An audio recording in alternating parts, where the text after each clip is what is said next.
Hello, कैसे हो? आज हमारा संडे क्लास सिलेबस 24। तो चलिए हम लोग देखेंगे।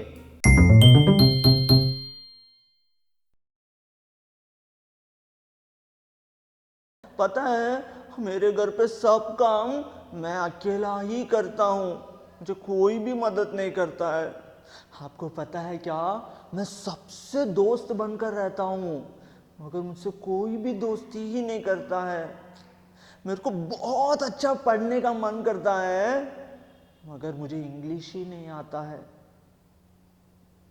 ऐसे ही बहुत सारे लोगों को अपने जीवन पे कुछ ना कुछ प्रॉब्लम रहता है, कुछ ना कुछ दुख रहता है। पापा काम पर से आते हैं, मम्मी काम पर से आते हैं, तुरंत बच्चे जाते हैं, पापा आज क्या लेके आए? तो पापा बोलता है, अभी काम पर से आया हूं, मुझे थोड़ा आराम करने दे। है ना? थोड़ा सा उनको भी टेंशन रहता है। ऐसे सभी घर पे रहता है। बहुत सारे लोग उसे भूलने के लिए, अपने दुख को भूलने के लिए और अलग अलग चीज़ करते हैं। टीवी देखते हैं, मोबाइल पे गेम खेलते हैं, दोस्त लोग के पास जाते हैं। कुछ लोग गलत काम भी करते हैं, बोलते हैं हमें जो दुख है उसे भूलना है। एक बार यीशु मसीह एक गांव से जा रहे थे। उस गांव में मार्ता नाम की एक स्त्री थी जिसने यीशु को जाकर बोला, यीशु मसीह आज आप मेरे घर पे आओ ना। तो यीशु मसीह ने बोला, ठीक है मैं आज आपके घर पे आता हूं। तो वो बहुत खुश हो गई और वो यीशु मसीह को अपने घर पे लेके गई। और जैसे घर पे गई तो मार्ता की एक छोटी बहन थी जिसका नाम था मरियम। हाँ, और यीशु मसीह को घर पे लेके जाने के बाद मार्ता ने सोचा, अरे यीशु मसीह घर पे आ गए, अब यीशु मसीह के लिए कुछ तो खाना बनाना पड़ेगा, अरे घर को साफ करना पड़ेगा, यीशु मसीह आ गए घर पे। तो वो बहुत सारा काम कर रही थी घर पे, उधर जा रही थी, इधर जा रही थी, ये काम कर रही थी, वो काम कर रही थी, बहुत ज्यादा काम पे वो बिजी हो गई थी। और बहुत सारा काम को करने करते वो थक भी गई थी। लेकिन उस मार्ता की जो छोटी बहन थी उसने क्या किया, यीशु मसीह जैसे घर पे आए वो भाग कर गई और यीशु मसीह के बाजू पे ही बैठ गई। और यीशु मसीह उससे बहुत सारे बातें कर रहे थे, उसको वचन सिखा रहे थे और वो बहुत ध्यान से सुन रही थी और उसे याद कर रही थी। तो जो मार्ता थी बहुत सारा काम करके वो बहुत थक गई, उसको गुस्सा आया। वो यीशु मसीह के पास आई, बोली, यीशु मसीह मैं इतना काम कर रही हूं और अकेली ही कर रही हूं, देखो मेरी बहन अच्छे से बैठ गई, उसको बोलो ना थोड़ा सा मदद करने के लिए, मेरी बात वो सुनेगी ही नहीं, आप उसको बोलो मेरे को मदद करने के लिए। ऐसा करके मार्ता आकर यीशु को बोली। तो यीशु ने बोला, मार्ता, हे मार्ता, तू बहुत सारे कामों को लेकर चिंता कर रही है, परेशान हो रही है, तू घबरा जाती है। लेकिन जो तेरी बहन है मरियम, उसने सबसे उत्तम भाग को चुन लिया, जो सबसे ज्यादा जरूरत है उसे चुना है तेरी बहन ने, जिसे उससे कोई भी नहीं छीन सकता।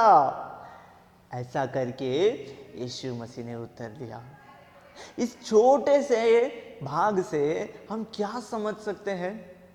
हमारे भी जीवन पे बहुत सारे तकलीफें आते हैं ना, बहुत सारा काम आता है, बहुत सारा चीज हमें दुख पहुंचाता है, हम हमेशा काम करते ही रहते, थक जाते हैं, हमें शांति का जरूरत होता है ना।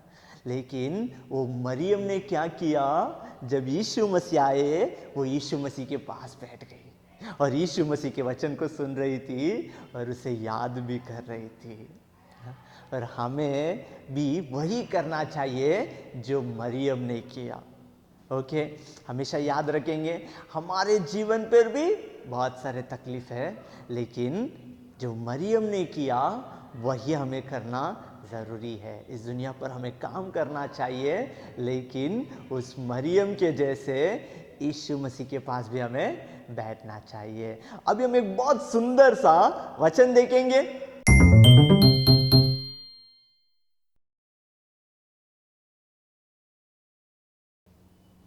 यूहन्ना 16वां अध्याय 33वां वचन, मैंने ये बातें तुमसे इसलिए कही है कि तुम्हें मुझसे शांति मिले।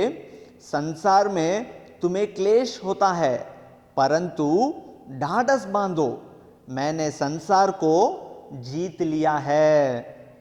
ये वचन बहुत अच्छा से बताता है यीशु मसीह हमें क्या देना चाहते हैं, शांति देना चाहते हैं। यीशु मसीह ने ये भी बोला है इस दुनिया पर आपको दुख रहेगा, आपको क्लेश होगा, आपको तकलीफें आएगी, लेकिन आप हिम्मत रखो, अब ढाढ़स बांधो, क्योंकि मैंने यानी यीशु मसीह ने इस दुनिया को जीत लिया है। तो हमें क्या करना चाहिए?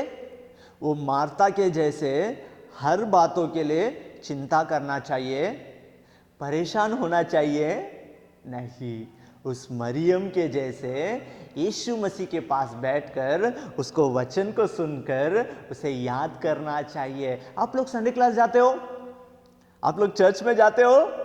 हाँ, तो आप लोग यीशु मसीह के बात को सुनेंगे और उसे याद भी करेंगे, तो आपके जीवन पर भी दुख आएगा तो भी आप हिम्मत रखेंगे और यीशु मसीह खुद अपनी शांति तुम्हें देंगे। और जैसे यीशु मसीह ने इस दुनिया को जीता, आप भी जरूर जीतेंगे। एक बार हम मिलकर इस वचन को पढ़ेंगे। यूहन्ना 16वां अध्याय 33वां वचन, मैंने ये बातें तुमको इसलिए कही है कि तुम्हें मुझसे शांति मिले। संसार में तुम्हें क्लेश होता है, परंतु ढाढ़स बांधो, मैंने संसार को जीत लिया है। ओके बच्चों, ये वचन को आप लोग याद रखना। अभी हम जाएंगे हमारे प्रेयर सेशन में।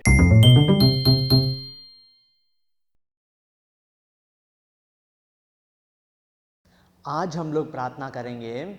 हमारे देश में बहुत सारे लोग हार जाते हैं या हिम्मत खो जाते हैं तो आत्महत्या कर लेते हैं, अपना जीवन को ख़त्म कर देते हैं। हमें वो नहीं करना चाहिए और वैसे लोगों के लिए भी आज हम प्रार्थना करेंगे। हम कई बार हार जाते रहेंगे, मगर हमें हिम्मत रखना है। हमारे जीवन पर भी तकलीफ आएंगे, हमारे को भी परेशानी होगी, मगर हमें हिम्मत रखना ज़रूरी है। और वो हिम्मत कौन देगा? यीशु मसीह देंगे, क्योंकि यीशु मसीह खुद अपना शांति हमें देते हैं और उन्होंने इस दुनिया को भी जीता है, तो हमें भी जीतने के लिए मदद करेंगे। आज हम लोग मिलकर प्रार्थना करेंगे। सब अपने हाथों को जोड़ेंगे और आंखें बंद करेंगे। ये प्यारे यीशु मसीह, इस सुंदर समय पर हम लोग प्रार्थना करते हैं। हमारे देश में जितने भी लोग आत्महत्या करते हैं, आप उन्हें मदद कीजिए। वो हार जाते हैं या हिम्मत खो जाते हैं तो अपना जीवन को ख़त्म कर देते हैं। ऐसा कभी नहीं होना चाहिए। और हमारे जीवन पर भी बहुत सारी दुख आती होगी, परेशानी आती होगी। आप हमें सहायता कीजिए, मदद कीजिए। हमें हिम्मत रखने के लिए आप हमें हेल्प कीजिए। जैसे आपने इस दुनिया को जीता, और उसी तरह हमें भी इस दुनिया को जीतने के लिए मदद कीजिए। और आपकी शांति को आप हमें और हमारे परिवार को देने के लिए हम प्रार्थना करते हैं। छोटी सी प्रार्थना यीशु के नाम से मांगते हैं, आमीन। आप लोगों ने देखा आज का सिलेबस बहुत अच्छा था ना। हमें क्या करना चाहिए? वो मार्ता के जैसा रहना चाहिए, परेशान होकर, दुख होकर, चिंता लेकर नहीं, हमें वो मरियम जैसे जब भी मौका मिले यीशु मसीह के पास बैठ जाना चाहिए। आप संडे क्लास जाना चाहिए, चर्च में जाना चाहिए। जब भी मौका मिलता है वचन पढ़ना ज़रूरी है। इस सिलेबस को आप जरूर आपके फ्रेंड्स के साथ शेयर करना और प्रेयरफुली आपके संडे क्लास में भी अप्लाई करना। अगला हफ्ता हम एक और सिलेबस के साथ मिलेंगे। तब तक बाय।